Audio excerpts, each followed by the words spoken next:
सारे दर्शकों ने प्रियंका को हाड़ की राम राम। और आज है हम जींद की मस्जिद में और आज यहाँ पर मतलब होली है जो एक भाईचारे के साथ मनाई गई है, जो हिंदू और मुस्लिम का भाईचारा है जिसको लोग राजनीति के नाम पर बांटना चाहते हैं। लेकिन आज आप देख सकते हैं यहाँ पर कि यहाँ पर जो हमारे मुस्लिम भाई है वो भी मौजूद है, जो हिंदू है वे भी मौजूद है।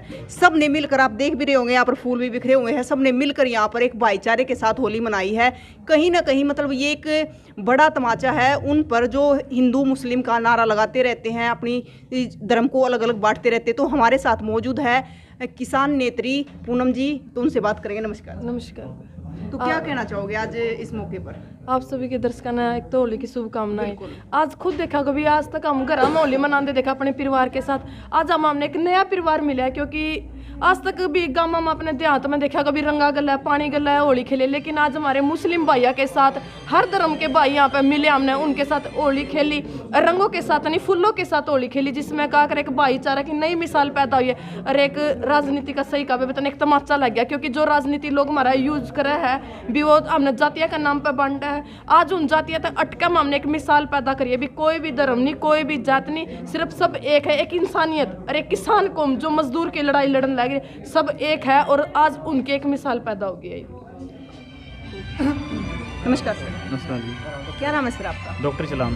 तो सर आप क्या कहना चाहते हैं आज यहाँ पर जो होली मनाई गई है एक भाईचारे के साथ? एक कहते हैं हिंदू मुस्लिम सिख ईसाई आपस में है, हम भाई भाई, इसलिए हिंदुस्तान को सतरंगी कहा जाता है। तो उसके बारे में क्या कहना चाहते हैं? हम ये कहना चाहते हैं हिंदुस्तान वाकई सतरंगी है और यहाँ सब धर्मों के लोग रहते हैं और सब फूल यहाँ खिलते हैं। और हम इसका हर साल प्रयास करते हैं कि जैसे सब धर्मों के लोग यहाँ रहते हैं, सब फूल यहाँ खिलते हैं, ऐसे फूल जगमगाते रहें क़यामत तक, और ऐसे ही समाज का भाईचारा बना रहे। इसलिए हम मस्जिद में सब धर्म के लोगों को बुलाते हैं और ताकि हमारी एकता की मिसाल कायम रहे। तो सर इससे पहले भी कोई त्यौहार मनाया गया साथ? इससे पहले त्यौहार हर साल ये होली का त्यौहार मनाया जाता है और ईद पे लोगों को बुलाते हैं, और रमजान जो इफ्तार पार्टी और उस टाइम बुलाते हैं। उस टाइम बहुत लोग हमारे आते हैं जो इस टाइम भी आए हुए हैं इसी मिसाल को कायम करने के लिए, ताकि हम सब एक हैं, हमारा देश भी एक है। देखो सर, उनको क्या कहना चाहोगे जो मतलब धर्म के नाम पर लोगों को बांटते हैं? हमको ये कहना चाहेंगे वो इस बात को छोड़कर, धर्म की बात को छोड़कर इंसान की बात पर आएँ। क्यों इंसान बाकी है तो धर्म भी बाकी है, और इंसान ही खत्म हो जाए धर्म कैसे बाकी रहेगा? धर्म एक ही है, इंसान का धर्म। राम राम सर। मैं रामफल दैया सामाजिक सद्भाव मंच का मास्टर हूँ, और ये मंच की ओर से हमारा प्रोग्राम है, हर साल करते हैं हम। और हमारा ये मैसेज है सद्भाव की सजे रंगोली, एक साथ मनाए ईद और होली। ईद और होली एक साथ हम मनाते हैं और आपसी भाईचारे के प्रेम की हम बात करते हैं। और हम ये कहते हैं हमारी लड़ाई उन लोगों से है जो भारत को एक रंगा बनाना चाहते हैं, जबकि हम कहते हैं कि साझी संस्कृति का हमारा देश है और साझी संस्कृति को मजबूत करें। हमारे भारत का जो संविधान है धर्मनिरपेक्ष संविधान है। धर्मनिरपेक्षता का मतलब है सभी धर्मों के लोगों का विकास करने का बराबर मौका मिले, उसके लिए हम प्रयासरत हैं। हम चाहते हैं हमारी जो साझी संस्कृति और मजबूत हो। नमस्कार अनिश जी, क्या कहना चाहते हो अनिश जी? ये कि जिस तरह आज मस्जिद के अंदर होली मनाई गई है, और हमारी ये दिली इच्छा हम आपको बताएं कि आने वाले टाइम में मंदिर के अंदर ईद मनाई जाए। इसके लिए हम बिल्कुल प्रयासरत रहेंगे और आने वाले टाइम में ये कारनामा हम करके दिखाएंगे। और जो भी भाई आपने अभी थोड़ी देर पहले बोला था दो धर्म में बांटने का काम करते हैं, उनके लिए हम एक बात उनको भी बोलना चाहते हैं, और जो नफरत फैलाना चाहते हैं हिंदुस्तान के अंदर उनको हम एक बात बोलना चाहते हैं कि भाई हर धर्म हमारे देश के अंदर है, हर जात हमारे देश के अंदर है, हर ऋतु हमारे देश के अंदर है, हर एक मौसम हमारे देश के अंदर है। यही हमारे देश की सुंदरता है, और जो भी हमारे इस देश की सुंदरता को ख़राब करने की कोशिश करेगा हम उसको किसी भी रूप में नहीं बख्शेंगे। उसके लिए हम बिल्कुल जिस तरह भगत सिंह जियों ने आज़ादी की लड़ाई में अपने प्राण न्यौछावर किए थे, लोगों को जागरूक किया था, सामाजिक सद्भावना मंच के साथ लग करके खटखट टोल कमेटी और भी जिन भी यूनियनों से हमारे संपर्क हैं, हम बिल्कुल एक हैं। और आने वाले समय में जो एकता है किसान आंदोलन के अंदर हमने दिखाई थी, सभी धर्म और जात एक गाड़ी के सभी पहिए हैं। यदि एक पहिया तो छोटे पहिए के अंदर से यदि हम एक कील भी निकाल देना तो चलना मुश्किल हो जाएगा।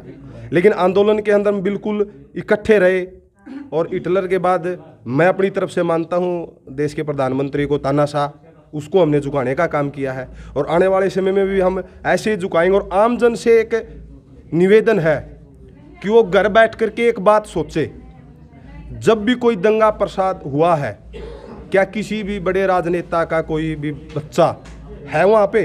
नहीं। लेकिन जो यो आपने देसी भाषा में बताऊँ, यो ठिकरा है जो लड़ाई का चौधर का, यो मिडिल क्लास पे फोड़ दिया, हमारा पे फोड़ दिया। अमित शाह सबसे बड़ा गुंडा है, वो बिल्कुल ये चाव है कि हम लड़ा आपसरी में हिंदू मुस्लिम, लेकिन उसका बेटा जय शाह बीसीसीआई का अध्यक्ष बना बैठा, उसके लिए रूल रेगुलेशन बदल दिए गए। क्या कभी हमने देखा उसको किसी भी दंगे फसाद में? हम मान जाएंगे उनकी बात, भाई मुसलमान हमारे खिलाफ हैं, अपनी औलाद को आगे करो लड़ाई झगड़ा में, खुद आगे आओ लड़ाई झगड़ा में। वो कमरे में बैठ करके कोई बयानबाजी करते हैं, लड़ने के लिए हम जाते हैं, हमारा कोई शहीद हो जाए भाषण पेलन खातर फिर हुए आ जाए। यह चीज़ वही फिर मैंने थोड़ी देर पहले जो संबोधन हुआ था उसमें कहा था कि मेरी कौम है किसानी कौम, बिल्कुल मैं मेरी कहूँगा, बोली कौम है, गवार कौम बताया गया है। उसने इनका यो बांडा पास कर दिया कि भाई ईब माम जो करता हम कहोगे नू नहीं लड़ांगे, ईब माम जो मारे आक होंगे नहीं उन खातर लड़ांगे, उस खातर लड़ना पड़ेगा, लड़ांगे, राह रोकने पड़ेंगे, राह भी रोकांगे। और लोग भी इस चीज़ ने समझ रहे हैं।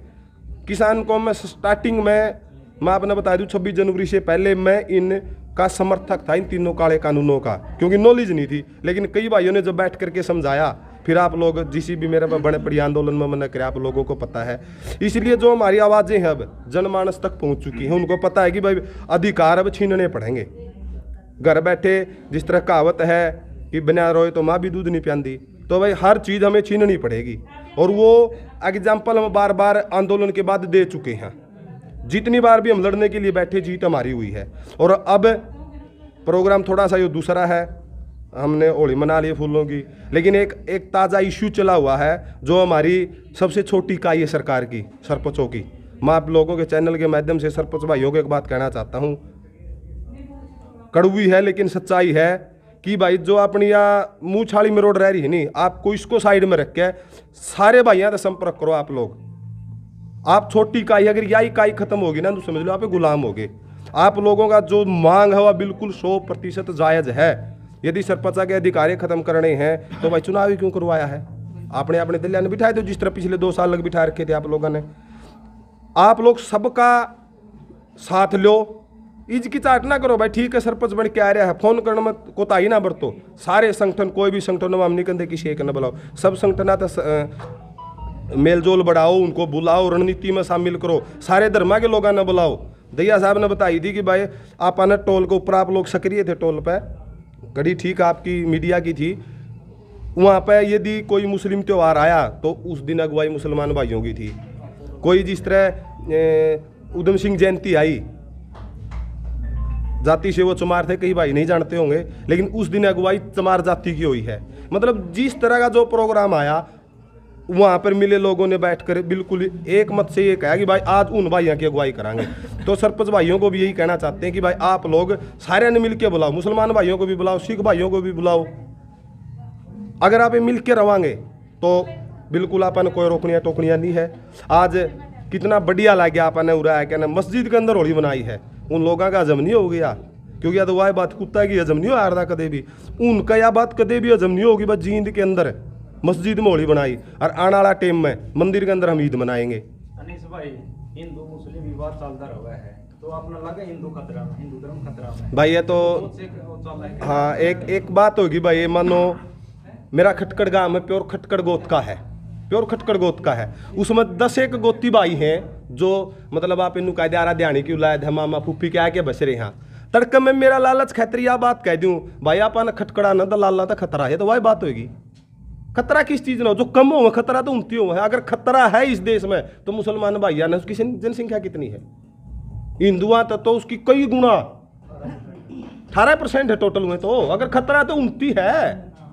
और रही बात जब आप नू ला के देखो, 5 उंगली बराबर नहीं होती, कदे भी 5 उंगली बराबर नहीं होती। करप्शन में है ये सारे मुसलमान है भाई, हिंदू नहीं हो सकते। डॉक्टर APJ अब्दुल कलाम मुसलमान थे भाई, एक टैंची लेके राष्ट्रपति भवन के अंदर गए थे और टैंची लेके वापस निकल गए। अरे हिंदू भाई हैं कितने नाम गणाऊं, पड़पोते सड़पोत्या तक की गांठ बांध के सारा सोचेगी, कुछ नहीं करने की जरूरत नहीं थी। तो मतलब बुरे हमारे अंदर भी हैं और सभी अच्छे उस तरफ भी नहीं है। यो आपन ने देखना कि आपन वहाँ पे उनकी पिछाड़ सका हाँ या नहीं पिछाड़ सकते, या फिर आप भेड़ चाल जो करूँ आपन नाकेंगे नू चालांगे। लेकिन फिर वह बात है जो मेरी कौम ने लड़न शिकायत दिए हाँ बिल्कुल लड़ांगे अपने अधिकारा खातर। ठीक है या बीजेपी सरकारी पहला हमारा मकसद है कि इसको दूर करना। मानो दो सांप एक बिल्कुल अपना सामने फैलाए खड़ा है, एक एक किलो दूर है, आप समझने की कोशिश कर दियो 1 किलो दूर कौन सा सांप है और नज़दीक कौन सा। पहला मारेंगे हम लो वाला ने, जो नज़दीक वाला पहला मारेंगे उसने, क्योंकि वो तो शामी खड़ा है। अगर आने वाली मानो सरकार तख्ता पलटो, कोई दूसरी पार्टी आवे है, अगर वह गलत करेगी तो नून है भाई आदमा हम तड़के उसने वोट दें, उसके खिलाफ आवाज़ नहीं उठावांगे, अधिकारी की आवाज़ ठांदे रवांगे। और मेरी कौम या जो अनपढ़ कौम है, इसने पढ़े लिखे लोगों का सबक सिखाया है। और आने वाला टाइम में दैया साहब ने भी बहुत बहुत बधाइयाँ को ऐसे ऐसे प्रोग्राम कराएं और आने वाले समय में भी ऐसे प्रोग्राम करते हैं। और अंत में जो आप लोग मीडिया कर्मी हो, आपने बता दूं कि हमारी जो आवाज़ दूर तक जावे है, वास्तव में रीड के दी आप लोग हो। और फिर दोबारा यह कहूँ आपने कि आप गोदी मीडिया की तरफ ना जाइए। यदि आप लोग, आपका एक छोटा सा पत्रकार पे एक बात उठी थी, पूरा शहर आपके साथ खड़ा हुआ था, आप लोग हमारी आवाज़ उठाते रहिए, जहाँ पे आप लोगों को हमारी जरूरत पड़ेगी हम हद से ज़्यादा संख्या में आपके साथ खड़े होंगे। सर आपने मीडिया की बात आ तो बड़े बड़े टीवी चैनल है, एक तरफ तो हिंदू ब्राह्मण ने बिठा ले हैं, एक तरफ मुसलमान ने बिठा ले, पूरी डिबेट चल रहा है, यानी आपस में तानाशाही बनाने का काम कर रहे हैं, आपस में बिठाने का काम कर रहे हैं। कुछ इस तरह मीडिया चैनल है जो बड़े बड़े टीवी चैनल है। बिल्कुल वही आपने एक फिल्म देख लिया, यहाँ पे एक हीरो 20-25 जिन्होंने ने एकला मार दिया है, दो तो कह रहा माटी के भी बैरी हुए हैं, छोटे को नहीं, लेकिन वह स्क्रिप्टेड हुआ है। वह जो बैठे हुए हैं नियोड़ा है, चाहे वह किसी भी पार्टी के हों, हम नहीं कहते भाई कांग्रेस वाला सच्चा बोला होड़ा जाए कि बीजेपी वाला झूठ बोला है, अपने में भी है कई भाई स्क्रिप्टेड हुए सारी बैठ के ने सिर्फ क्या खातर है, वही टाइम अपना चाय पीने का रोटी खाने का हुआ है, वही उनकी भैंसबाजी का वजह है। और फिर आप मजे लेके सुना आज जो हमारा आशा सूत्र अपने पक्ष में बोल दे है, जो अपने पक्ष अपना वो बढ़िया लग है। इसलिए तो गोदी मीडिया का आप देखो, आंदोलन इतना बड़ा आंदोलन था पूरा देश का, गोदी मीडिया का कितना बेकार काम कर रखा था। बढ़ के दिखा दो, कोई टोल पाया गया था कि NDTV वाला मेरे ख्याल में कोई भाई गामा में को नहीं बढ़न दिया, चाय पानी को नहीं पूछी किसी ने। और आप लोग आया कर दे मम्मा आ रहा है, अगर एक घूंट भर ली चाहेगी वो आप आगे दिया दे भाई, आप लो, आपका भी काम है। तो लोग गलत सही ने पहचान सीख गए हैं, और ये सब आप लोगों को माध्यम तो होया है। आप भी ऐसे ही लगे रहे और हम भी ऐसे ही लगे रहेंगे। और परमात्मा से हम दुआ करते हैं कि आने वाला समय, जिस तरह भाई ने बताया, हिंदू मुस्लिम का जो विवाद है, परमात्मा से दुआ करते हैं कि ये विवाद खत्म हो। देखिए अनीश जी, आपने एक बात कही कि मतलब ये बात उन राजनीति तत्वों को हजम नहीं होगी कि जो आज होली मनाई गई है साथ में, तो वो क्या करते हैं, वो चोला पहन लेते हैं, जब उनको जरूरत पड़ती है तो टोपी पहन लेते हैं, जब उनको जरूरत पड़ती है टिक्का लगा लेते हैं, और जब बात आती है आपस में भिड़वाने की तो आपस में भिड़वा देते हैं। तो उस पर क्या कहना चाहिए? उस पर हमने ये कहा जी कि जो आप हमें दोगे हम आपको दोगुना करके लुटाएंगे। मैं मतलब मजबूती से मेरे संगठन की तरफ से कहता हूँ, जो हमारा खटखट टोल का और हमारी जो यूनियनें हैं जो हमारे साथ हैं, उनकी तरफ से कहते हैं जो आप हमें दोगे हम दुगुना लौटाएंगे आपको, नफरत दोगे नफरत देंगे। यदि आपकी तरफ से बढ़िया कोई संदेश आएगा, हमारा और आपका कोई जन्मजात का बैर नहीं है सांपने वाला कि हम लड़ाई ही करेंगे। यदि आपकी कोई अच्छी बात आएगी हम समर्थन करेंगे, यदि गलत बात आएगी, लठ उठाने का काम भी यदि करना पड़ा तो परहेज नहीं करेंगे हम इस चीज़ का। और इसका एग्जाम्पल हम पीछे दे चुके हैं। उनका चाय पानी बंद करके, सबसे बड़ी बेइज्जती है यार, एक तो जुर्माना 1 रुपये का लगा दो, 7 पीढ़ी का ब्लेम लग गया, और एक किसी पे बैन लगा दो किसी चीज़ का। मैं इधर बैठा हूँ, मेरी औकात नहीं है अमेरिका जाने की, मैं अपना जीन तक सीमित ठीक हूँ। अगर मेरा बहन झूठा भी ये बोल दिया था नहीं इसको भाई अमेरिका में बैन कर दिया, नींद को नहीं आवा, क्यों करया? अरे इनका तो हमने 13 दिन ने मेरी से अनपढ़ कौम न चाय पानी बंद करके रखा है उनकी गलत नीतियों का कारण। यदि ये गलत करेंगे आने वाले समय में भी इनको ऐसा तोहफा हम दे देंगे, जैसे को तैसा। धन्यवाद। पूनम चाबरी, किसान नेत्री। क्या कहना चाहोगे? कहना ये चाह रही हूँ, जो भाई ने बोलिया है ना, अक भी हमें बंद कर अमेरिका जाओ पाबंदी लगा दे तो नींद नहीं आवे। मारे पर जो करके पाबंदी लगा है वह सरकार कि हम जहाँ भी ज्ञापन देना जहाँ तो ये बैरियर अड़ा दे हैं, तो हम भी ऐसे ही बैरियर अड़ावेंगे, ऐसे ही राह रोकेंगे अपने गाँव में सरकार का। आने वाले 2024 में हम बैन लगा देंगे इनका, हम अपने गाँव में एंट्री नहीं करने देंगे। और ये हमारी मतलब हमने कौमा तो लड़ाना चाहे हैं, ये सुन ले सरकार है, भारत एक है जो कर बगीचा में कई डाल के फूल हो है, इसी तरह मेरे भारत में कई डाल के फूल हैं।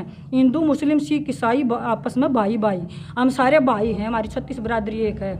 और सरकार भी कान खोल कर सुन लेगी, हमारी किसान मजदूर 36 बिरादरी अब एक हो चुकी है।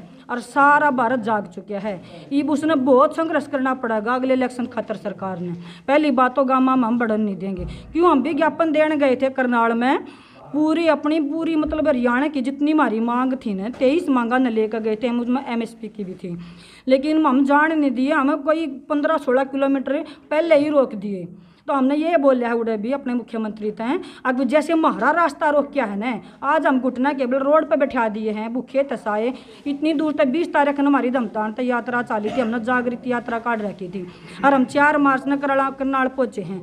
जब हमने वोट देकर बना रखा है तो उसका हक नहीं बना था हमारे तक मिलने का, उसने अपने गुर्गे भेज दिए। ठीक है, वोट मांगन तो खुद आ जाए और हमारे काम खातर गुर्गे भेज दें। सरकार हमारी जनता है, वह सरकार हमारे सेवक हैं, लेकिन जो हम झुकाए हैं ना उसने, इसी तरह हम भी उन पर पाबंदी लगा देंगे, अपने गाँव में हम बढ़न नहीं देंगे, बैरिकेड चढ़ाएंगे हम। हाँ, राम राम, जय किसान जय। राम राम सर, हाँ जी, क्या नाम सर? डॉक्टर रणबीर मलिक। दूसरा जो होली मिलन समारोह यहाँ पे मनाया गया एक भाईचारे के साथ, हिंदू मुस्लिम भाईचारे के साथ, क्या कहना चाहते हैं? इसके बारे में यही है कि सामाजिक सद्भावना मंच और ज्ञान विज्ञान समिति और जनवादी लेखक संघ ये इन्होंने मिलकर, किसान यूनियन के भी हमने मनाते हैं और हम पिछले 5-6 साल से मनाते आए। मैं सामाजिक सद्भावना मंच का अध्यक्ष हूँ, तो इसलिए ये सिर्फ एक ही संदेश देना चाहते हैं हम कि भाई सारे जो है हिंदुस्तान के सारे हिंदुस्तान के लोग एक हैं। ये सिर्फ पॉलिटिकल जो है एजेंडा है इनका, ताकि वोट हथियाने का, और इसलिए जब तक हम एक रहेंगे, इस आज आपने देखा होगा कि कितना अच्छा माहौल है। यहाँ सिख भी हैं और मुस्लिम भी हैं, हिंदू भी हैं, हिंदुओं में फिर जाट हर कौम के वो हैं। तो ये ही होता है असलियत में। हमारा जो संदेश यही है कि इंसान का इंसान से हो भाईचारा, यही पैगाम है हमारा। तो हमारा सद्भाव का ये है। और रही बात ये सरपंचों का जो चल रहा है, मैं इसके बारे में एक कहना चाहता हूँ, सरकार को इनकी सुननी चाहिए। जो ये कहते हैं कि सरपंच भी एक इलेक्टेड जो है लोकतंत्र का हिस्सा है। हिंदुस्तान में लोकतंत्र की 3 सीढ़ियाँ, 3 टायर सिस्टम है, लोकल बॉडी, असेंबली, स्टेट और पार्लियामेंट। तो ये जो है गांव की जो है वो एक किस्म से पार्लियामेंट है, और यदि इनकी सुनाई नहीं हुई तो आगे आने वाला लोकतंत्र को भी खतरा है और माहौल भी ख़राब होगा। तो मैं समझता हूँ सरकार को तुरंत इनकी मांगे माननी चाहिए और इनको जो है गांव में विकास करने के अवसर प्रदान करने चाहिए। इनके ऊपर किसी तरह की भी बंदिश नहीं होनी चाहिए। इसी के साथ मैं ये कहना चाहता हूँ कि सभी को ऐसी सरकार को सबक सिखाना चाहिए जो लोकतंत्र में विश्वास नहीं करती हो, जाति पाति में और धर्म के भेदभाव में। एक पीछे मेरे से पहले वाला वक्ता बता रहा था कि बार बार ये कहते हैं कि हिंदू धर्म खतरे में है और हिंदुओं के ये ठेकेदार हैं। तो जो आदमी जिसके उसमें सरकार है वो खतरे में कैसे हो सकता है? ये सिर्फ और सिर्फ जो है भेदभाव करने वाली बात है, अन्यथा और ऐसी कुछ भी नहीं है। इन्हीं बातों के साथ मैं पुनः फिर सभी लोगों को होली की मुबारकबाद देता हूँ और आह्वान करता हूँ कि सब मिलजुल कर रहें और एक दूसरे के त्यौहार को मनाएं। जय हिंद। तो देखिए आज यहाँ पर जींद में मस्जिद में जो भाईचारे की होली मिलन समारोह मनाया गया था, तो हिंदू और मुस्लिम भाईचारे के साथ जो होली मिलन समारोह यहाँ पर मनाया गया, तो आप लोगों को भी बताना है कि इस चीज़ को लेकर आपका क्या कहना है। और जो आज आपने यहाँ पर जो मिलन समारोह की, होली मिलन समारोह की तस्वीरें देखी, तो आपको कैसी लगी? और एक बार हमारी टीम की तरफ से भी सभी को हैप्पी होली। तो मिलते रहेंगे, मुस्कुराते रहिए और तस्वीरों को शेयर करते रहिए। फिर मिलेंगे। जय हिंद।